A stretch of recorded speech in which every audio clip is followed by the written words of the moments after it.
you're all well. If you're new around here, hello, it's lovely to meet you, and if you're returning, thank you very fucking much for coming back. My name's Alana and I'm a 35-year-old lady living in Scotland, and on this channel we predominantly like to talk all things makeup, skincare, hair care, travelly, vloggery bullshit, but with a liberal sprinkling of sarcasm, cynicism and truth thrown in on top. So if that sounds like your kind of thing, there's a subscription button down in the corner there. Give the video a little thumbs up and all that other YouTuber bullshit. It does actually really help the channel. And if that doesn't sound like your kind of thing, that's quite alright. We'll see you another time. Please feel free to vacate at any point. So this video is going to be what my makeup predictions are for 2023. Now, I would be a fool to claim that these are my very own thoughts from my very own head, because I have watched loads of videos of other people's makeup predictions, but also things from, you know, beauty insiders, kind of beauty gurus, skincare people, dermatologists, all that other kind of stuff. So there have been things that have influenced my thoughts, I can assure you. But there's also been lots of things that I've thought, yes, I absolutely agree with you on that one, and other things that I'm just like, no, I don't see that happening. So this is going to be my predictions for makeup, beauty, hair care, skincare, lifestyle, fucking travelly, vloggery bullshit in 2023. And if that sounds like your kind of thing, then just keep on watching. Now, if you're watching this, then you have already maybe seen my video of things I would like to leave or I don't want to see from brands in 2023. I'm going to put that up in the corner if you haven't already seen it. But this video is going to be kind of a chat about what do we think is going to happen in 2023 with regards to beauty. Now, I've seen a lot of people saying things like all of the trends, right? I'm going to say that first of all. I actually put a couple of questions up on my stories on Instagram and asked you guys, you know, what are you tired of seeing? What do you not want to see anymore in 2023? And the overwhelming majority was hacks. I don't want to see hacks anymore. Like, I think Beauty Bay are pretty bad for it on their Instagram. They always have like beauty hack, and it's like the biggest load of shite you've ever seen in your life. And I have to agree, I think I am absolutely sick of seeing things like this. Be it the kind of, okay, we're going to put dots all over our face, like we're going to put blush dots here, we're going to put concealer dots here, we're going to put bronzer dots here, and then we're just all going to buff it in with a sponge, or we're going to splash water in our face and then buff it in with a brush, or we're going to use a spatula to put it on our face, but then use a sponge to pounce it in anyway. What was the point in the spatula? Looking at you, scene community. Anyway, trends, hacks, reels of totally and utterly stupid things. Again, another one that I'd seen quite recently, and Audrey was the one alerted to me to it. Somebody pulling out their eyebrow hair and using it as false lashes. Somebody pulling out their mustache hairs and using it as brow hairs. What? And I actually, my first thought was, who the fuck has time for that? And then my friend Anita actually messaged me and said, do you know what, maybe this means there's a market now for our moustache and beard hairs. Maybe we can actually sell them and give them to people who need eyebrow hairs. Like, maybe that's a thing. And I was like, oh my god, like, what is going on? And I have to agree, I don't really want to see stuff like this anymore in 2023, but my prediction is there is going to be a lot more of it. Now, a few of you said like, oh, I'm sick of seeing like, you know, the cold girl makeup, the cool girl makeup, the crying girl makeup as well. And I have to say, on certain aspects of that, I agree with you, because I think things like crying girl makeup is just fucking pretty distasteful, if I'm honest with you. I think things like that where you want to make yourself look like you're sad, when as people actually do have issues that make them sad, or mental health issues that are genuinely at the forefront of their mind, and you're trying to make yourself look like that by makeup, not cool, not cool. But I'm sure plenty of Gen Z people will disagree with me. But things like the cold girl makeup, I didn't hate. I think some of them are quite fun. I think some of them are quite cool. I think some of them are quite interesting. I don't think any of them are new, I have to say. I think there was one as well that I seen, oh, what was it? Is it the girl that was talking about the hairband? What is it? The butterfly cut, which is like a hairdo. And as far as I could see, the majority of youngsters who were talking about it, like Gen Z people, were calling it a butterfly cut, which is a very nice name for it, I have to say. But this is not a new hairstyle. This is a hairstyle that Jennifer Aniston had in Friends back in the late 90s and early 90s. This layered cut, I asked for that when I was like 13 or 14 in high school. I'm sure I did. I went and said to my mom, I want to get like the layers in the front of my hair, straight layers. And you know what, like, unless you've got beautiful thick hair, it never really sits right, and I didn't have beautiful thick hair. But this is not a new haircut. These are not new trends. The cold girl makeup is not new.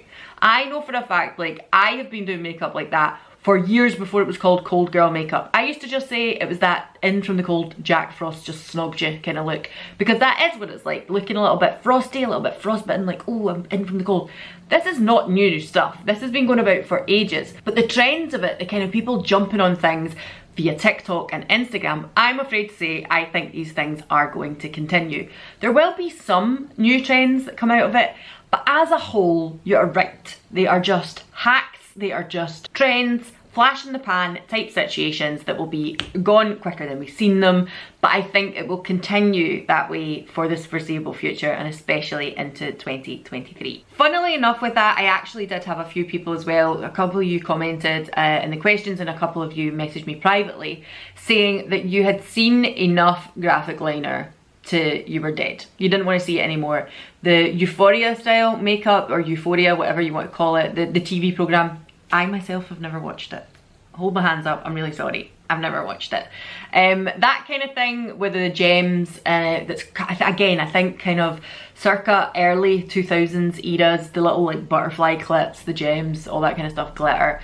I think that kind of thing potentially will continue. But what I am going to say is, we have seen dewy skin for a very long time now. We've been seeing all that kind of dewy, super duper glowy skin for a few years now. And I had read somewhere that basically they think, oh, what was it called? It wasn't glass skin. There's another name for it. Oh my God, if I can find it, I'm going to put it here. And it is like the super duper sweaty look, which in the summer I'm probably rocking myself. But I know there's a lot of people that are like, that is too much. We need to take a step back. We need to be just, whoa, we need a little bit more satin in our lives than we do super duper glowy sweaty. But as far as I know, we have seen a lot of that recently, maybe from at least 2019, 2020. And I, deep down in my stomach, just think matte is going to make a comeback. I really do.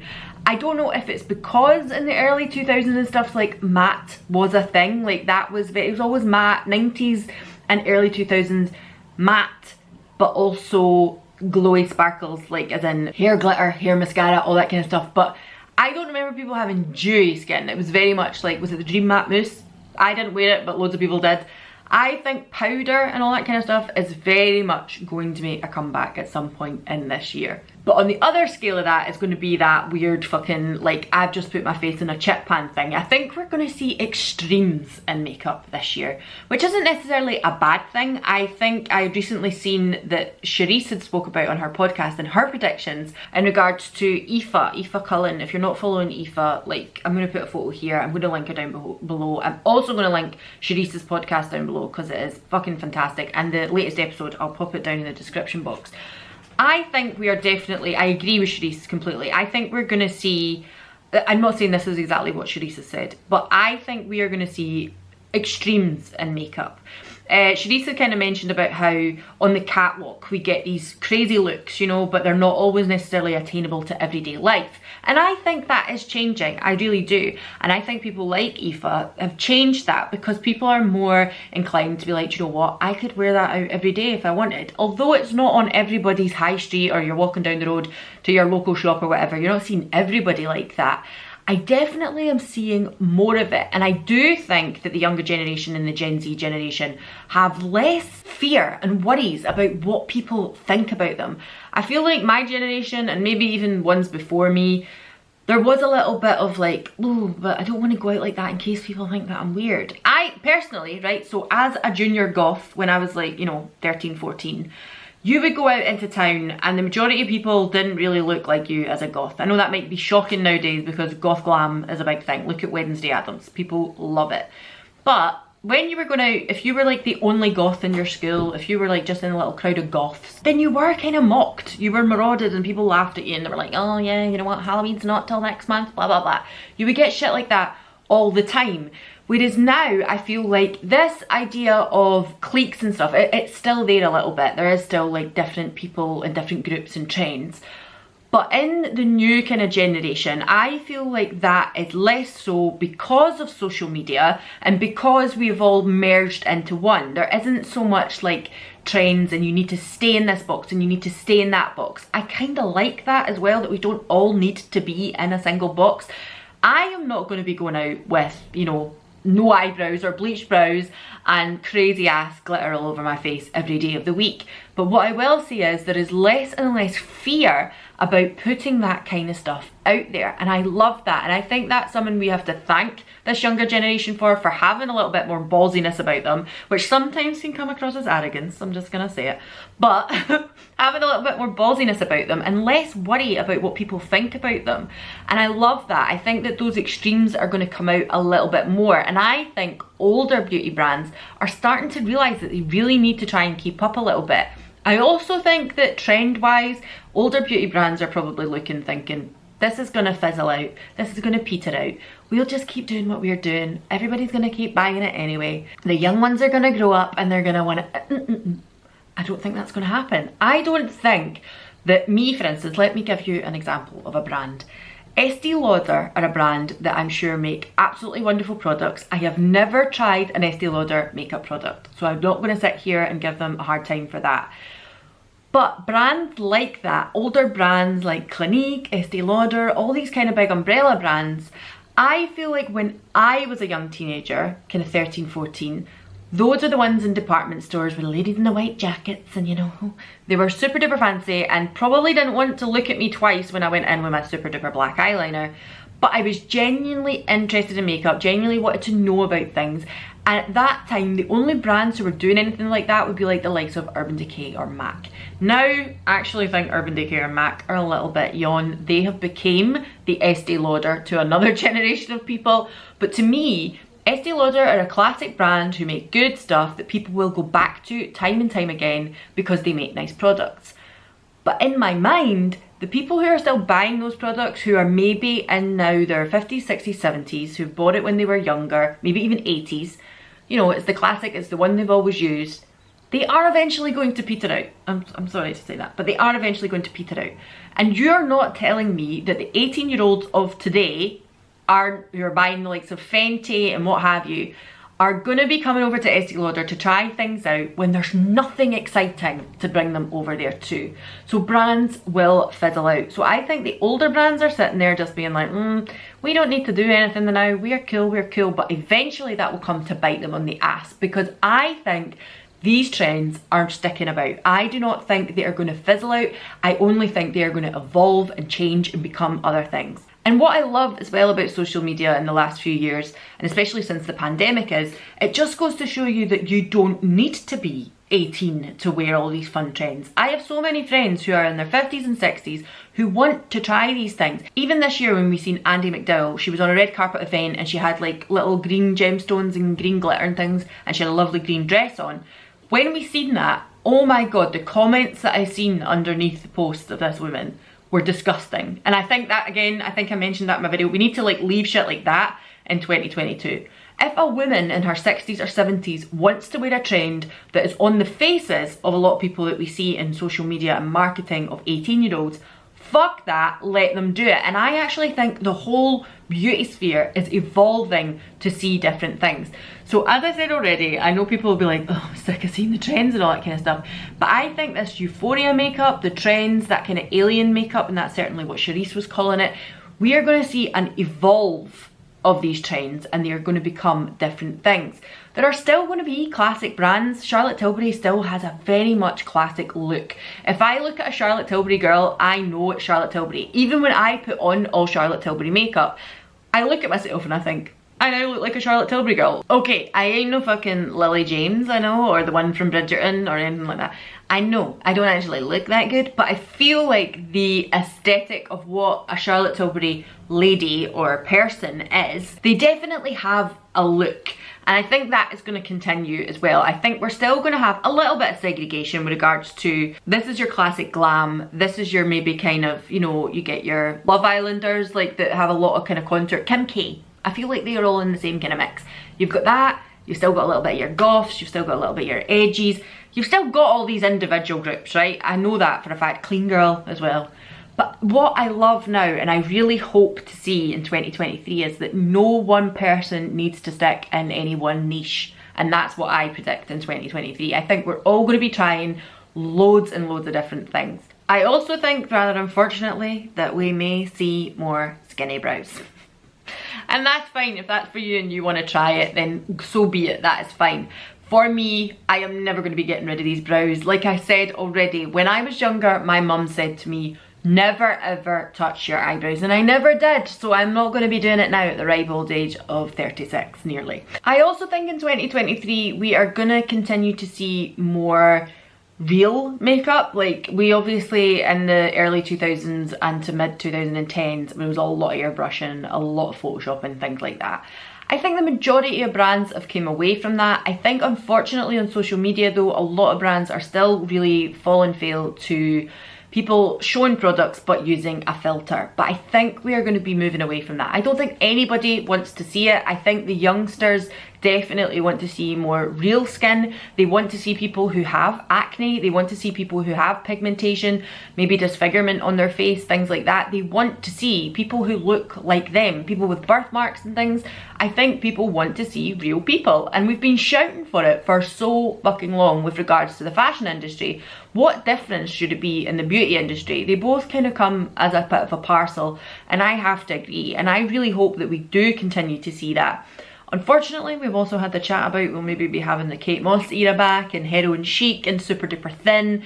I think that might come back into play a wee bit. I don't think it ever really went away from the fashion industry, if I'm honest with you.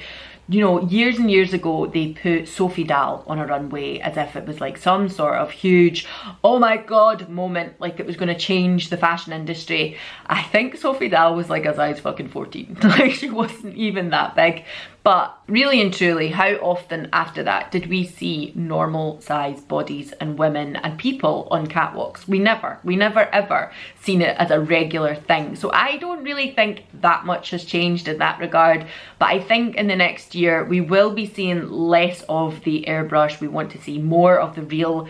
I think real people will be showing up on social medias a lot more.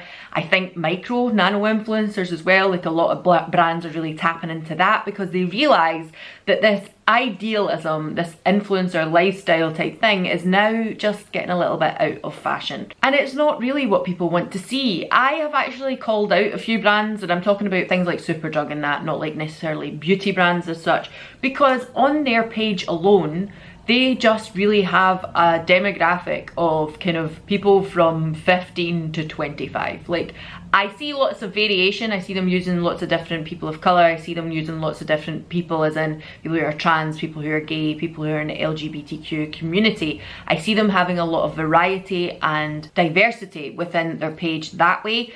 But what I don't see, and I still struggle to see a lot of the time, is age diversity. And even when you do see a brand using a lady who's maybe in her 50s or 60s, they're always still model-esque perfect, aren't they? They're always still just like, yeah, okay, so you're in your 50s and your 60s, maybe even your 70s, but you're still like one of those model-esque people. I see less and less normal looking people as the years go on. So I am hoping in 2023, my prediction, that we see more normal looking people on branding and marketing. And I don't mean normal as in boring makeup. I mean normal people doing the makeup that Aoife does. That's what I mean to say. Like, doing absolutely out there makeup, but on normal everyday people that you see in the street. I would love that. Now, individually, I have had a little kind of discussion with a few of yous, and a few of yous were saying, like, what do you think predictions will be for actual brands? Now, Audrey, I know for a fact, I was speaking to her and she was like, I think that Vive are going to do this, this and this. I think they're going to bring out a cream bronzer. I think they're going to do this. I think Vive, I want to see them do a mascara. I really do, because I am an absolute sucker for mascaras. It's one of my major vices. Blushes, lipsticks and mascaras. That is my thing. I think we're going to see mascaras from them. I wouldn't be surprised if we don't see a foundation, but obviously going into this year with Jamie Genevieve having a little baby, I think she's going to have a lot of time in her hands, so maybe she'll just take a step back and let the collection be sold as it is for this year. Maybe that'll be a little bit more quiet.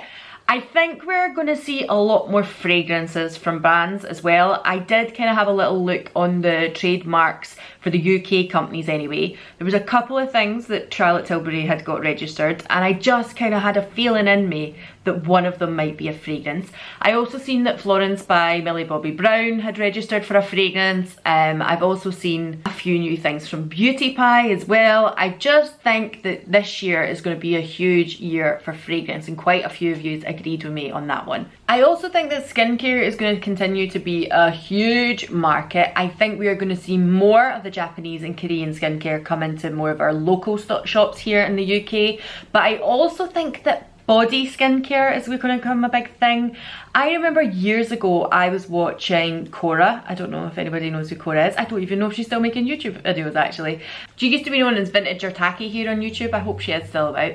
And basically I remember years ago when she was trying out different, she used to do a thing called Skincare Sunday, and she used to try lots of different skincares for like a month. Like she'll try this range of stuff for a month and see how she got on with it. And if it was something that she wasn't generally really enjoying, she just didn't feel like it was doing very much for her, she didn't want to waste the product, but what she would do is then use the product on her legs, her arms, her body, her torso, and it makes a lot of fucking sense. And I have since done that with a few things, not regularly, but I think this year we are gonna see more of your hyaluronic acids, your niacinamides, your azelaic acids, all that kind of stuff, but in body skincare. I think that is the way things are going to go with skincare. I think that's where they're now going with the market. They can't keep selling us stuff to put on our face, so they're now telling us that we need it for our body. I think that is how that is going to go. I'm just going to have a quick look at some of the answers that some of you guys took from my questions. So Laurie had said she thinks that we'll see more dramatic colourful makeup, which as I said I agree with. I hope we do. I think, oh this was Mitch, sorry. I think bronzer is getting the boot, but I am not sure why, just a feeling. I would be really sad if bronzer was getting the boot. I really would. I don't think bronzer is getting the boot, but I think what we will see, and I kind of alluded to this in the fact that I think smaller brands, more youthful brands, are now branching out into things that's like, for instance, Studio London have got cream bronzers, they've got the dewy highlighters like we have from Danessa Myricks. I feel like there's been big high-end brands, maybe not like luxe brands, not super duper expensive brands, but the more high-end makeup brands, they are now going to filter down into the drugstore. And places like L'Oreal and Max Factor and Revlon and all that kind of other stuff, even if they're still in the drugstore, I don't know, Maybelline, all these kind of ones aren't going to jump on those trends. They might do it in the next year, but it's going to be too late then. Whereas the smaller companies like Studio London, like Revolution, like the XX Revolution, Oma by Shannon C, you're kind of, I think Misguided have something in Superdrug now as well, ELF as well. I think all of these three, Aina, they are all going to jump on these trends that are hot on the likes of TikTok and Instagram at the moment now. They are already doing it now. So I feel like things like cream bronzer's not going to go out of fashion, but it's going to be in different forms. And I think, unfortunately, for the bigger brands that aren't jumping on things fast enough, that might be the case that their normal bronzers just don't cut it anymore. Another one that I got of things like you hope you don't see in 2023 is fake freckles, which actually makes me so sad because I love freckles. I feel like we have had a little bit of an overkill of them this year, but I feel at the same time, as someone who is particularly peely-wally and pale, freckles on me are just like something that makes me look a little healthier. So I'm kind of like, I'll be sad to see it go. I am enjoying seeing real skin as such, and I feel that doesn't mean that every single person with real skin has freckles, obviously not. But I feel like the element of like, we are going to show real skin, we're going to show like the different textures of your skin, the different tones of your skin. But as I said, I think unfortunately we're going to maybe go back to the matte and flat and a little bit more sculpted. I feel like in myself, the whole Kim K has died. Kim K is gone, see you later, tatty bye. She has even had her bum reduced in size as far as I'm aware. I'm not saying she's had surgery, but she's maybe lost a little weight and done a little exercise. She does not have the whole like BBL booty going on anymore. She is very much slimmed down a little, which is in keeping with that heroin chic that apparently is coming back. I can't bear that, to be honest with you. See, as someone who has fucking legs like a footballer and arse as wide as the Clyde and fucking hips to here, I cannot bear if we are going to go back to Kate Moss, the skinny Baxter jeans, the Ugg boots. Like, no, no, no, no, please stop. But if that is what the youth are calling out for, if that's what the youth are wanting to replicate and revisit, then who am I? What can I say? But I think I said it in another video. As someone who's already lived through and seen that era, I'm a little bit like, I'm not sure I'm willing to go back to all of that. I mean, some of the trends I'm into, some of the trends are very nostalgic and I'm into it, but I also really hope we don't go back into that. Something else that I'm going to just tie in with what I was saying at the start of the video is, see a lot of this kind of out there extreme makeup. People now is probably thinking like, oh my god, this is us going into like our space age era, you know, 2000s, millennial, blah blah blah. Not millennial as in me, millennial. But I remember in the year 2000, it was all like, in your Sugar magazine or your J17 magazine, silver makeup, glitter, sparkle for the millennium, blah blah blah. Like, it was silver makeup, that was the thing, and it was all like space agey. And I'm thinking now, like in 2023, 23 years later, like we're still not in flying cars. We're still not like, we still don't have transporters where you can push a button and just get somewhere. But with regards to the makeup coming into that kind of futuristic intent, it also for me rings true and rings back to the new romantics of the 80s. I feel like back then, that fearlessness was in young people. That fearlessness of guys can wear makeup, women can wear makeup, anybody can wear makeup, we can do what we like, we can look edgy, we can look gothy, we can look a little futuristic, we can be really overly effeminate, we can be quite asexual. Like, I think all of that stuff really rung true with the kind of new romantics and 80s era as well. So I think that is repeating itself as well. I don't think it's completely and utterly new that we are seeing that out there makeup, but I do think it's a little bit reminiscent of 80s new romantics as well. So anyway, that's my 2 cents on what I think is going to be happening in 2023, how I think things will go. On this channel, we're just going to keep on going, keeping on, and trying our best to fucking do what we can.